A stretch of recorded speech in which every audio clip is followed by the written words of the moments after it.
ሕቶ ቁፅሪ 1 ብዛዕባ ምሕላው ውልቀ ፅሬት ትኽክል ዝኾነ ኣየና እዩ?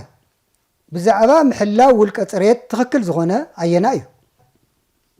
ሀ ፅሬት መላእ ኣካልና ምሕላው፣ ለ ፅሬት ክዳንና ምሕላው፣ ሐ ምግብናን ከባቢናን ብፅሬት መሓዝ፣ መ ኩሎም።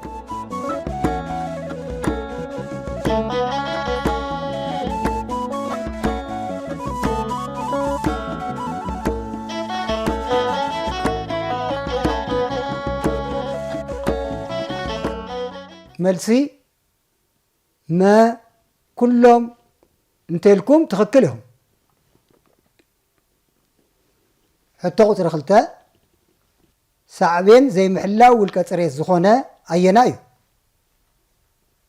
ሀ ዝተፈላለዩ ባልዓት ክፍጠሩ ይገብር፣ ለ ሰውነትና ፅቡቕ ጨና ክህልዎ ይገብር፣ ሐ ንዝተፈላለዩ ሕማማት ካብ ምቅላዕ የድሕን፣ መ ምስ ሰባት ክትቀራረብ ይገብር።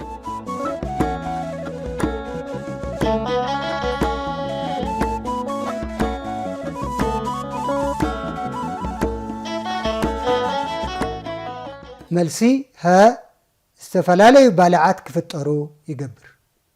እንተኢልኩም ልክዕ ኢኹም። ሕቶ ቁፅሪ 3 ብጉድለት ፅሬት ዝመፅእ ሕማም ኣየና እዩ? ሀ ዓበቕ፣ ለ ጎንደራ፣ ሐ ትራኮማ፣ መ ኩሎም።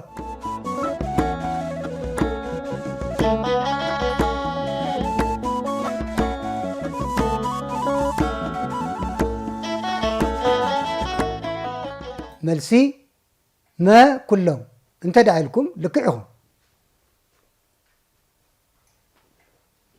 ሕቶ ቁፅሪ 4 ብዛዕባ ምሕላው ውልቀ ፅሬት ትኽክል ዝኾነ ሓሳብ ኣየና እዩ? ሀ ምሕፃብ ሰውነት፣ ለ ምፅራይ ስኒ፣ ሐ ክዳንና ብፅሬት መሓዝ፣ መ ኩሎም።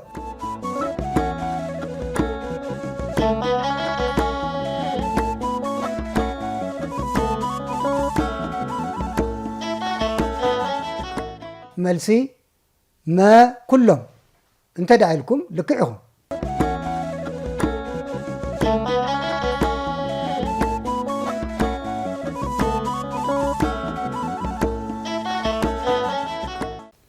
በሉ ተምሃሮ ንሎሚ ዝተዳለወ ትምህርቲ ኣብዚ ተዛዚሙ ኣሎ። ሰላም ኩኑ ተምሃሮ።